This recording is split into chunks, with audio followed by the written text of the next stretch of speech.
Welcome to Podcast on the Brink, your weekly dose of Indiana basketball news and discussion, brought to you by the Assembly Call and Inside the Hall. I'm your host, Jerod Morris. Join me live at assemblycall.com every Thursday night and immediately following every IU game for our live IU postgame show. And visit InsideTheHall.com for complete coverage of IU basketball and to join the discussion in the Inside the Hall Premium Forum.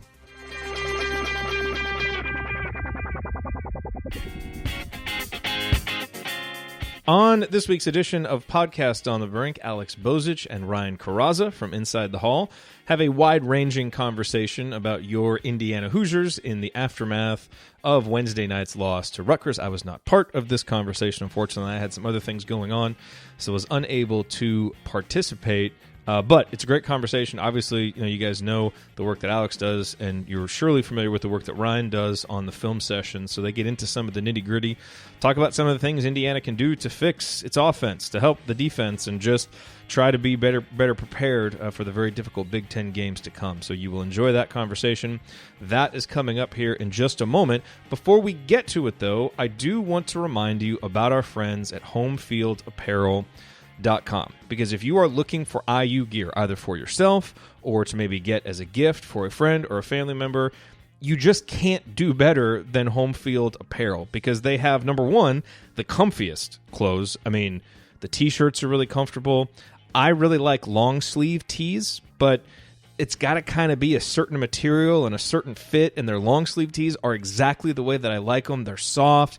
They just fit really well. They feel good to wear. You can work out in them or, wear them as just kind of like a normal long sleeve tee. They've got the crew neck sweaters, which are so comfortable. And then, of course, the hoodies, which are the perfect shirt, outfit, top to wear during the winter when it's cold outside. So you've got the comfy material, but then you've also got unique logos that you can't find anywhere else. Old logos like the Bison logo, stuff that Indiana hasn't used for 50, 60 years, they've got all of that there. So that's why it's the best place to go, because you're going to get something comfortable. It's going to be really unique and allow them to show off their IU pride, or allow you to show off your IU pride, and you're supporting IU grads and a business based in Indianapolis. These guys are huge supporters of Indiana athletics, football, basketball, you name it. And so it's nice to kind of, keep that money in the family, and you're getting great merchandise in return, and you're supporting a business that is definitely worth supporting. So go to HomeFieldApparel.com, pick out the best IU gear that you're going to find anywhere, get some for yourself, get some for friends, and save 20% on the entire order, because when you use the promo code BRINK, you will get 20% off your entire order. So again, HomeFieldApparel.com, promo code BRINK, B-R-I-N-K. Get comfortable, unique IU gear from our friends at Home Field. All right, now here is the conversation with Alex Bozich and Ryan Corazza about Indiana basketball. Here we go.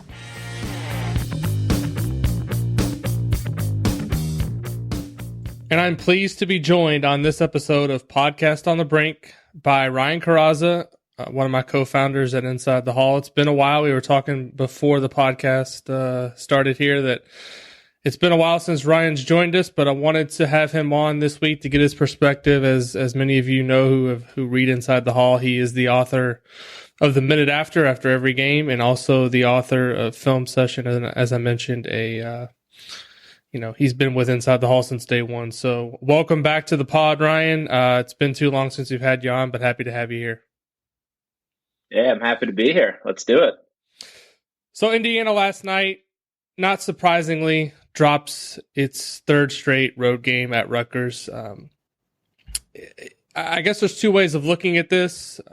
Let's go with the glass half full approach first. And I will say that Indiana was more competitive. They were, I guess, more in the game at Rutgers than they were in their previous two road games, where at Wisconsin and Maryland, they were both of those games, they were down by as many as 30 points. Both of those ended up a little closer than that based on some points in garbage time. But Indiana was actually in this game. They were down 12-0 to start, then kind of came storming back there, took the lead 22-21 at one point in the first half. And then Rutgers took the lead for good after that point, but Indiana did get it as close as 7 in the second half. So, I would say from a competitiveness standpoint, Indiana was better last night, but still not good enough to beat quite frankly, a pretty good Rutgers team on the road. Ryan, from your perspective, did you view this as progress in terms of Indiana being competitive on the road, or was it more of just the same that we've seen from the Hoosiers so far this season? Well, it's a little bit of both, right? Because I think they kind of took two punches. As you said, they went down early and the rack was really rocking and it was 12-0, and then they righted the ship. They started defending better. They started getting some runouts, and I think that really helped them kind of get back in and kind of steady everything and then take that lead. And then, same thing happened in the second half where things seemed like they were going to get away.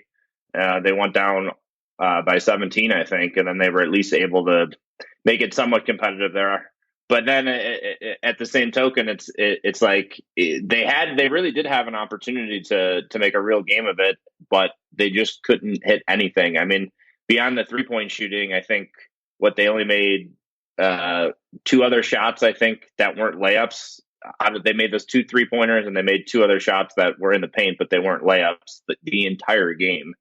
And you just can't, I mean, even in a home, any sort of game, you can't shoot that poorly and expect to win, no matter how well you defend, no matter how well you might play in other areas of the game. It makes it really, really tough to win if you're not making shots. And to that point, I mean, that's where the progress hasn't been seen. And it, I think the 3-point shooting this year, it started off, it seemed like things had maybe turned the corner a bit compared to the first 2 seasons under Archie Miller. But as time moves along in the season and, 19 attempts last night, only 2 makes, I think it was Al Durham's the 15th attempt of the game with like 5:13 to go in the second half was the first make. And that's just kind of more of the same. And there's no progress there. And I think that's concerning for sure.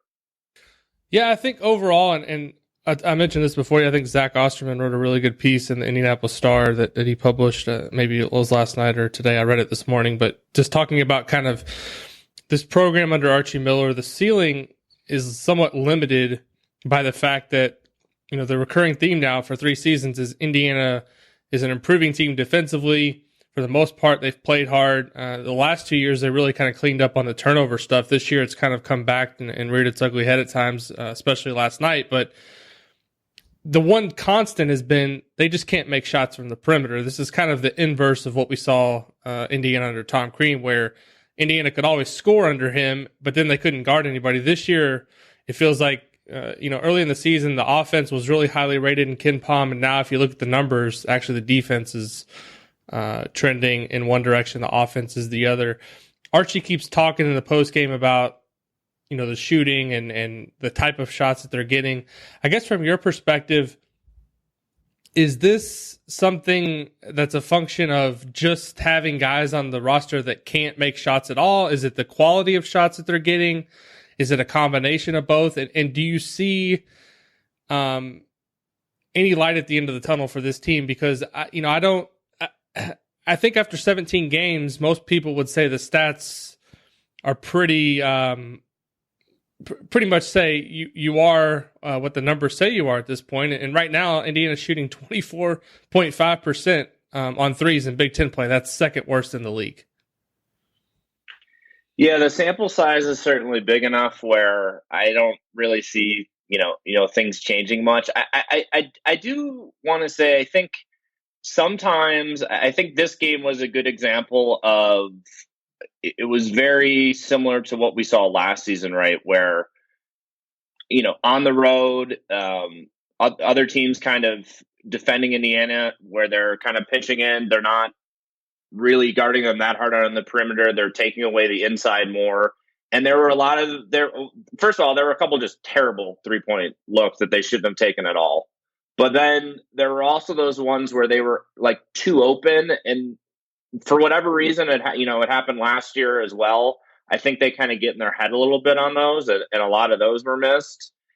And I mean, there were some other ones that were good shots that just didn't fall. So I think the ones that they took last night, there was kind of a mix of what kind of looks they were. I will say, I think Archie often says sometimes it's the type of looks that they're getting, and that's why they're not going down. And if you look at, I think this game compared to Ohio State when they actually, started off well. Finney hit I think three of his first four, or he hit his first three, and I think I can't quite remember their percentage against Ohio State, but it was 50, far better than 50%. They were 6 of 12. Okay, there you go, 6 of 12, and those to me were, especially early in the game, were those type of threes where they actually got the ball in to Trace Jackson Davis, and then from there the defense kind of collapsed to him, and then they were able to kind of rotate the ball and actually get shots in rhythm. And I think when that happens, I do tend to agree that those tend to go down a little bit more. And those, I just think for a shooter and just how basketball offense works, are just better shots to get kind of within the flow of an offense. And last night they didn't get as many of those, and they didn't get much of those at all because they didn't really get the ball inside. And I think that's so much, our offense is so much predicated on that. And it can be, a frustrating watch at times because when there's just a guy on the block posting up and there's not much movement, and a perimeter player is just trying to get it around his guy who's already sinking back a bit, and there's like a help defender that's sitting in the middle of the lane that could potentially come over and steal the ball, or at least immediately double. There's just a little bit more or a little bit less room to pass the ball. And if that's like kind of the start of your offensive set, it doesn't get guys active and kind of moving right away. It's sort of this, everyone knows where they're trying to go with the ball, and there's not like a lot of movement with it. So I think sometimes this 3-point shooting is sort of a symptom of what they're trying to do initially on a offensive possession. And if it doesn't kind of go that way, then they're kind of left with these like open shots that they're a little tentative on. Yeah, I mean, their best possessions offensively are when they get a stop and get out in transition. I think that's pretty clear. And when they are able to get to the foul line.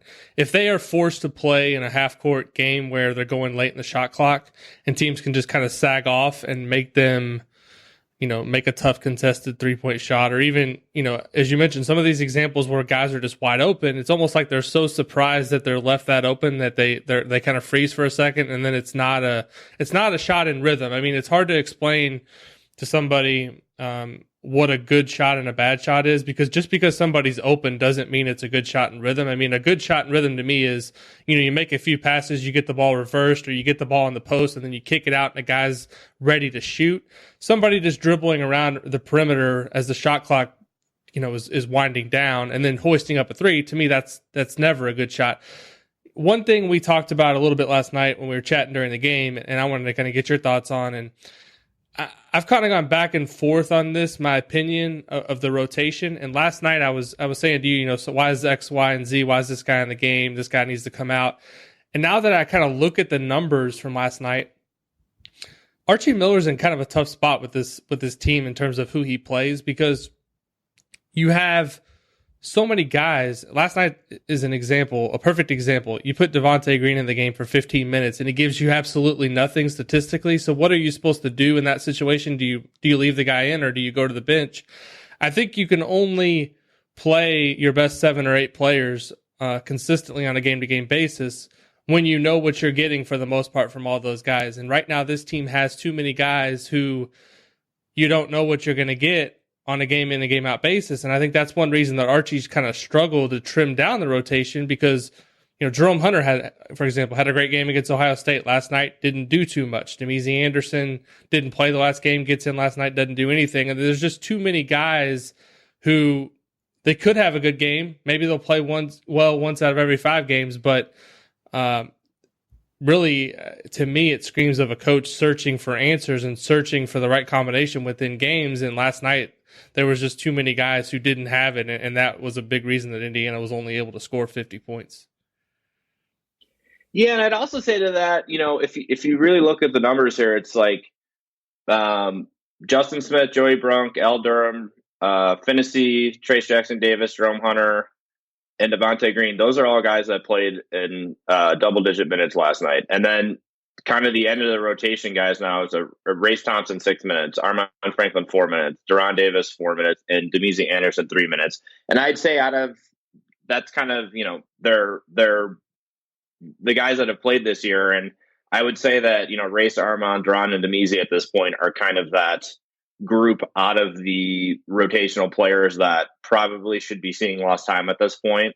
And they did last night, right? But but then to your point, it's like, well, you get a game for Devonte Green where, he's he's doing what he's done so often in his career here, where he's very boomer bust. I mean, he comes in and he's taking contested threes right off the bat, and he had 2 turnovers and didn't score a point last night.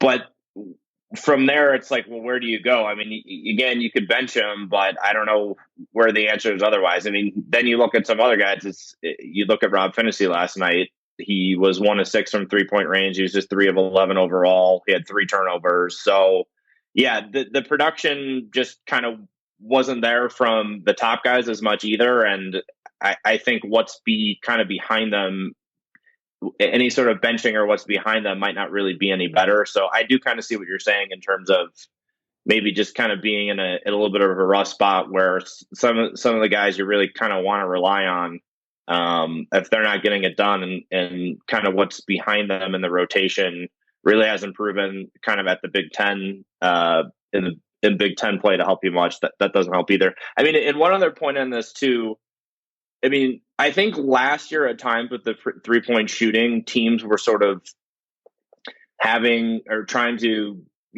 goad players on Indiana that maybe weren't the best outside shooters to take those threes. But I mean, if you look at last night, it's Finney of 1 of 6. I think, he's someone that fans would feel comfortable him taking the shots. Al was 1 of 3, another guy that I think, is capable of making that shot. Devonte Green certainly capable of making threes. He was 0 of 3. Jerome Hunter was 0 of 2. He's billed as a shooter. Same thing with Demizi Anderson. He's supposed to be a shooter. He was 0 of 4. And really, other than that, the only other player that took a 3 last night was Justin Smith, who was 0 of 1. So I kind of look at it as these are all the shooters, quote unquote, on the team, maybe outside of Justin Smith, that took them last night, and they just didn't fall. So yeah, just kind of a complete lack of any sort of offensive production last night, no matter kind of who was taking them. The other thing that was a big issue last night, well, there was a lot of things that were issues, and we'll get to some other ones, but on top of mind right now is the free throw shooting. They actually made their free throws at a decent clip last night, 10 of 12, but they only got 12 attempts, which is low for this team. And Archie talked about in his post-game press conference just their inability to run. I don't know if he used the word crisp, but that to me it was that's the word that comes to mind, just in terms of getting the ball where it needed to be on a possession. Did you see anything that Rutgers was doing defensively that kind of stopped Indiana from getting to the line? To me, it looked like a pretty physical game down there, and a lot. I don't necessarily think it was poorly officiated either. And there was just a lot of things that both teams are getting away with that maybe you wouldn't always see on a game-to-game basis. But I thought Rutgers being able to keep Indiana from getting to the line was a major factor in the game, and that's the challenge, I think, moving forward is as kind of you look at the numbers when you're preparing to play Indiana, you're going to make them prove that they can make the outside shot and pack it in, because that the only way that they can score in the half court is by getting the ball in the paint and getting to the foul line. And that's a big thing that this coaching staff has to figure out going forward is what are some different ways that we generate offense other than just getting the ball in the paint and hoping we get fouled. I mean, they've got to, you mentioned that sometimes the lack of movement. I think that when they get in a rut offensively, it seems like guys are standing around waiting for one guy to make a play, and this team just doesn't have that one guy that can go get you a bucket. And I think that's another reason that these droughts have happened. But in terms of Rutgers last night, did you see anything from them defensively that was any different? And any thoughts on their inability to get to the free throw line in the game?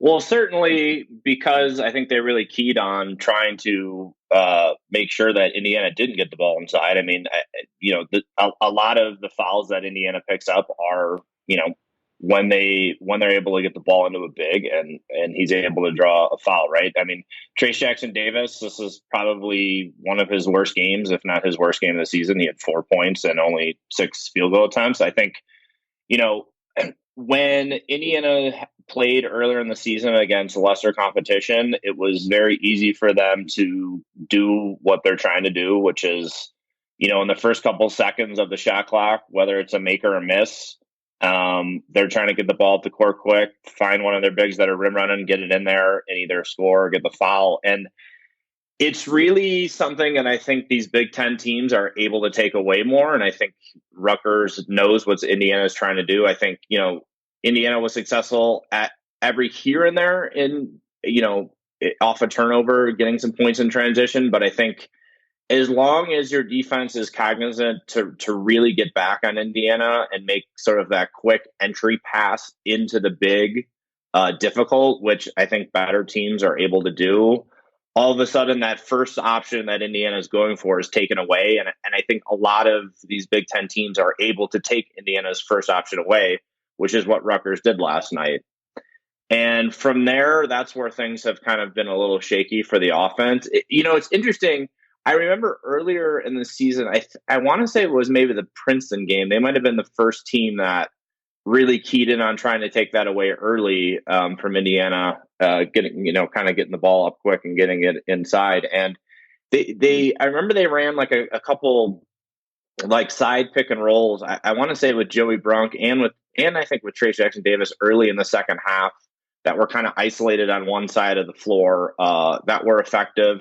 And, last night there were I haven't gone back through the film yet, but there was 1 or 2 plays, I think maybe like 1 in each half, or maybe it was 2 in the second half, where actually Joey Brunk kind of came up and set a ball screen for Finney, and he actually rolled to the rim and Finney hit him. And I want to say he scored and maybe even had an and one opportunity on that one. But I bring this up because when these bigs kind of aren't in motion, and again, they're kind of just sitting on the block and they're trying to get the ball in, I think there needs to be some other movement or some other action to at least try to free them and get them the balls in more creative ways or in ways that are going to put you at the advantage. Because so often now it's just like the defense is like, we know what you're doing. We're going to sit with more defenders on the block and we're not going to let you do this. And then from there, Indiana's kind of always on they're always like a step behind on offense because of that. They're kind of they're not imposing their will on the defense. The defense is imposing their will on them as the offense. And the results haven't always been great. Yeah. I mean, I think that particularly rings true what you just said there about getting guys moving and getting them some different ways to get the ball. With a guy like Trace Jackson Davis, you can't, he's a mobile big. He's playing the 4 for Indiana. He's not a guy that's ever going to step out and shoot away from the basket, but he's a guy that can run a pick and roll and catch the ball and make a play at the rim. But when the only times he's getting the ball is with his back to the basket, and he's got Rutgers had, obviously they have a really solid big man in Miles Johnson. They have some other guys that can throw at you that are physical. And, he's a freshman going on the road just for the 3rd time in his career. And you mentioned him having a tough game. I mean, I don't think that's too unexpected, but I think this coaching staff needs to kind of come up with some different wrinkles in terms of just putting guys in better positions to score. I mean, Justin Smith's another example of this. There's too many possessions, and Justin Smith was not the problem last night. I think he was the team's leading scorer, but over the course of the season, we've seen a lot of examples of where he ends up with the ball kind of posted up on the block and trying to make a move, and he's not the best finisher in those situations. But I think the more things you can do to put these guys in positions that they're actually their strengths, rather than just kind of saying, hey, we're just going to throw the ball on the post to Joey Brunk and Trace, and if they don't make a play, then we're going to get the ball back out, but we may get a clean look from the perimeter, we may not. I mean, I just think that they're too predictable at times on offense, And that's kind of led to these long stretches within games where they just really can't score. I mean, yesterday we saw it a couple different times. It was obviously to start, they came out flat, and a lot of that I think was the crowd and the atmosphere they were in. But then, the fact that they had that lead 22-21 and then just basically let Rutgers take over a 10-2 run the rest of the half. I mean, these runs that are happening within games are really costing them, because it's especially when you can't score and you're giving up, a 10-2 run to end the half. You're going 12-0 to start the game. That's a lot for any team to overcome. And this team, especially when they can't make threes and they don't have any consistency offensively, it's just very difficult for them to overcome those types of things. Yeah, for sure. And, I think another kind of releasing the pressure on offense potentially for them as well. And one thing that, is certainly not really happening much either is they're really not getting any, and again, it may just be because a lot of these defenses are kind of walling up in the lane. And this is kind of what we went through last year with the team, but they're really not getting any like dribble drive, anybody coming in off the perimeter, just, getting a screen or just being able to kind of break down their man one-on-one off the perimeter, which is another way to get to the free throw line, right? Or another way for a defender to have to come and help in the paint. And that might allow a Rob Finney or Jerod Davis to actually hit a Trace Jackson Davis or a Joey Brunk or Justin Smith or what have you, because all of a sudden they have less defenders around them because they have come into the paint and drawn that defense, right? And there's really, and I know this year that, Finney has kind of had some struggles with injuries and whatnot, but there's really not a lot of, in Al Durham, I think he does make a point to try to get in. I think Al is kind of more like a bull in the china shop type situation. He kind of just barrels in and tries to pick up fouls every here and there, but really other than him, there's often really not in the half court anybody that's able to kind of break free off the perimeter and get into the lane. And that's just like another situation that could help this offense a little bit. That's just not really happening now either. Yeah. And that's not only are they missing somebody that can get into the lane and get to the basket and score or drop it off to the big, they're missing, this kind of goes to me, this goes along with the poor 3-point shooting. You look at the best Indiana teams that we've seen since we started Inside the Hall. There's been a point guard who can not only get in the lane and draw fouls, get to the bucket, score around the basket. There's been one that can get in the lane and then dish it out to give guys shots in rhythm. That's kind of what I'm talking about on the wing. If Rob Finney is able to get into the lane and get Al Durham a shot where he's kind of in rhythm and ready, set, has his feet lined up to take a 3-point shot, that to me is going to be a better shot than what they're getting a lot of times right now. So, I mean, I don't know that that's a coaching thing. I think it's more of a talent and roster issue. I mean, Al Durham, as you mentioned, he's kind of like that bull in a china shop when he goes into the lane. I mean, the Northwestern game, it worked for him because, late in that game, he just kind of said, I'm just going to go to the basket and see what happens. And, we're down by 10. I got to make some plays for us to get back into this game. But Rob Finney, I think he's another option of a guy that could do this, but he's not the best athlete in the world. He does have his occasional drive where he gets in and gets a layup. But Armand Franklin and Devonte Green, those aren't guys that are going to get into the lane and create anything for anybody else. So I think their best opportunities to create something from the guard position are Al, and he can be wild at times and inconsistent. And Finney's been good at times and virtually non-existent at times. So I think that's the challenge of this roster for the coaching staff. There's just too many guys who are, I don't want to say one-dimensional, but there's not a lot of versatility, particularly at the guard spots. Yeah, I mean, I think it's been said multiple times over the last couple of weeks here, but, guard play is really important in college basketball, and Indiana has been inconsistent in that realm and, has struggled with some injuries, and there hasn't been that like steadying presence in the backcourt. And I think that has, beyond the shooting, beyond, teams kind of taking away Indiana's first option, just kind of good, consistent guard play has been something that they haven't been able to find this year either. So we're coming up on to me, what's going to be a fascinating stretch the rest of this month and leading into next month with Indiana. And it starts Saturday at Nebraska. You look at Indiana's resume right now. They're, I think, 40th in KenPom. They're the 12th ranked Big Ten team in KenPom, which is crazy. 12 teams in the top 40. I definitely have never seen that before with this league.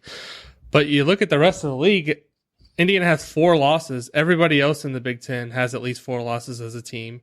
Indiana hasn't taken any what I would call bad losses. Their losses are at Wisconsin, who's 21st in KenPom, Arkansas at home, who Arkansas's, they're 14-2 right now. That may not end up being a bad loss. They're 26th in KenPom at Maryland. Yeah. Maryland was 13th in KenPom, and they're a pretty good team. And obviously Rutgers on the road, they're a top 30 KenPom team right now, believe it or not. So you look at the next game, it's major for Indiana for 2 reasons. They haven't won a road game yet, and this is actually a loss that could hurt them if they take it on Selection Sunday. But beyond that, I think these next, 5 games are going to tell us a lot about where this team is. They have at Nebraska, Michigan State, and Maryland, 2 of the best teams in the league at home, and then they go to Penn State and Ohio State. I think in this stretch they need to at least win 2 games minimum. And particularly, I think the game this weekend at Nebraska is going to loom large for this group. Yeah, it's interesting. I think it was kind of around this time last year, right, that the sort of what it was 12 or 13 games that they ended up losing. Yep. Let me see when that started. Actually, okay, so actually it was January 6th was the loss to Michigan, and then it went through February 22nd. It was just that win at Michigan State was kind of the only win in there. And, again, kind of almost going back to the beginning of the pod here when we were talking about just in the Rutgers game, sort of the half empty or half full glass there. And it's funny because, again, as you said, there's really no bad losses yet that you can say for Indiana here. And this Nebraska, this is the most winnable road game they have the rest of the way, right? But you could also see, because of how Nebraska played Indiana last time, I think Fred Hoiberg had a really smart offensive scheme that really spread out the pack line defense, and they were almost able to pull off the win. So we know what Nebraska is probably going to try to do again, and Indiana's going to be on the road for that, and how they handle it, that will be interesting. But if they drop that game, Michigan State and Maryland, yes, they're both home games, but those are going to be really tough contests. Then they have Penn State on the road. They have Ohio State on the road. So this kind of, this 5-game stretch here, I think you're right that, at least 2 wins would be helpful. But, I think the flip side of that is that it's also not a stretch to say, could they drop all 5 of these, right? So it is a really kind of important stretch because, they're still sitting okay here at 13-4, and, things haven't really fallen off the cliff, even though they're, as I've kind of written this season, there's sort of the cracks in the foundation with how they're being defended, how they're shooting and such. But this is kind of a little bit of a make or break part of the schedule going forward. And I think we'll tell a lot about ultimately where this team lands in early March. Yeah, I mean, I think as they continue, if they continue to lose road games, that's going to be problematic from the standpoint of you're putting a ton of pressure on yourself to win every home game, right? Because you look at this upcoming road schedule. We talked about, here's the remaining road games: Nebraska, Penn State, Ohio State, Michigan, Minnesota, Purdue, Illinois. Those are all tough places to play. Even Nebraska is, Nebraska's had some terrible losses at home. They've also beaten Iowa and Purdue at home, so they're more than capable of beating Indiana. They almost beat them in Bloomington, and so the reason I say that this game this weekend is so important is I don't know where the road wins are going to come from, and I think if we're looking at this from a big picture perspective, and Indiana wants to get back to the tournament this year, I think they're going to have to win 8 or 9 Big Ten games to give themselves a chance. And if they don't win any road games, then the pressure is on to hold serve at home. And this weekend coming up, our next weekend, week from today, that they host Michigan State and Maryland. That to me is going to be a pretty telling 2 games. But if they're able to beat Nebraska, then you give yourself at least a little bit of breathing room where you feel like you don't want to lose a home game. But if all of a sudden you drop one, it's not the end of the world. I just don't. It was funny before the season. I was I met with some of the folks in our forum. Down here in Southern Indiana, we meet up every year before the season, and there's 5 or 10 of us and just talk basketball. And we were going over the schedule before the season, and I was kind of going through the games, and they were kind of giving their predictions, win, loss, and they predicted like 4 or 5 road wins. And I'm thinking to myself, I don't think that's realistic. And now here we are, 0-3 on the road for this team, and there's just not a lot of ray of hope in terms of them being able to figure things out and winning away from home. That's kind of why I say this game this weekend is pivotal, because you lose this game and then you start dropping home games, and all of a sudden the path to at least a respectable league record is very narrow. Yeah, the thing with that though is, and I feel like it is often as simple as, well, it's tough to play away from home, and if you're kind of at the level Indiana is at now, it's sort of like, all right, you got to really win your home games if you're not going to be able to do anything on the road. But I after all these years kind of covering the team, there are also those unexpected surprises, right? Like they might drop a game that on paper they should have won at home, but then who knows? Last year in that long stretch of losing, they beat Michigan State on the road, right? So I think there's probably 1 or 2 surprises tucked in here that people might not be thinking what's going to happen, and the game actually happens, and that could also send them in a good direction or a bad direction, depending on what those surprises end up being. Yeah, before we close out here, I wanted to ask you, as somebody who's watched this league closely now for going back to since you were at IU covering the Big Ten, and you've watched obviously every program here now pretty closely, at least in conference play when they played Indiana for going on 10, 11 seasons. Does the eye test from what you're seeing so far from the Big Ten teams, does it kind of pass with you in terms of having 12 teams in the top 40 of Ken Palm? Does this seem like, I think every year we're like, wow, the Big Ten's great this year. And then every year it's kind of like, another year goes by without a national championship, and you're wondering when they're going to break the drought. But this really feels like, in terms of just the numbers of solid teams, kind of a record year for the league. Is that, when you watch Big Ten games this year, is that kind of how you feel? Do you actually feel like what you're seeing is kind of meeting the numbers that we're talking about with 12 in the top 40 of Ken Palm?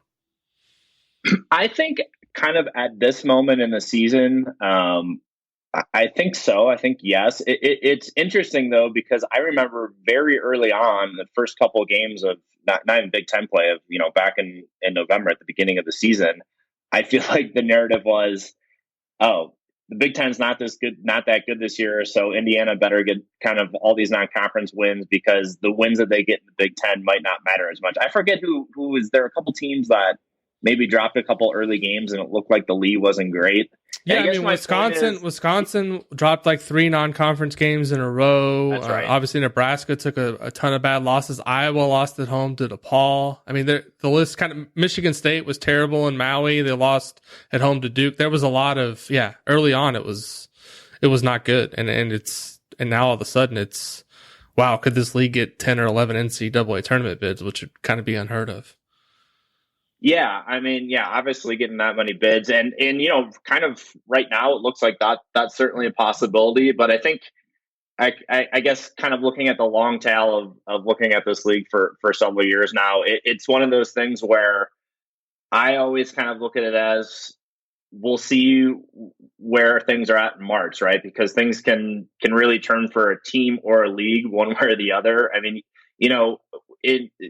Comparatively to, other sports, there's only kind of so many games in college basketball. And when you're kind of working with a smaller sample size, you can think the sky is falling. You can think the season's over. You can think that, the Big Ten is the best league by far. And it's kind of one of those things that I just feel like every single season you kind of have to wait. I mean, maybe this sounds simplistic to say, but you have to wait until the dust settles and everything to really make the call. But certainly if you're asking me in the moment right here on, January 16th, I think it's, top to bottom, this is about as good certainly as the league has been in our time for sure.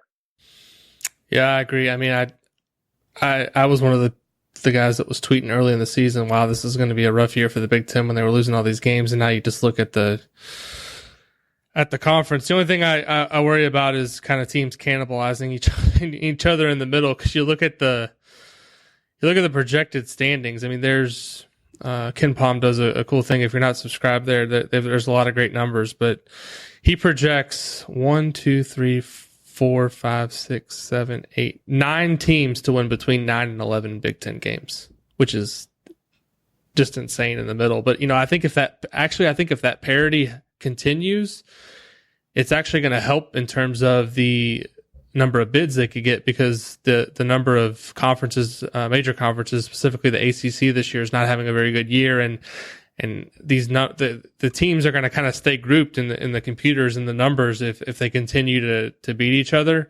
And so that's why the road wins are so important, because teams have been holding serve so well at home, and any road win you can get is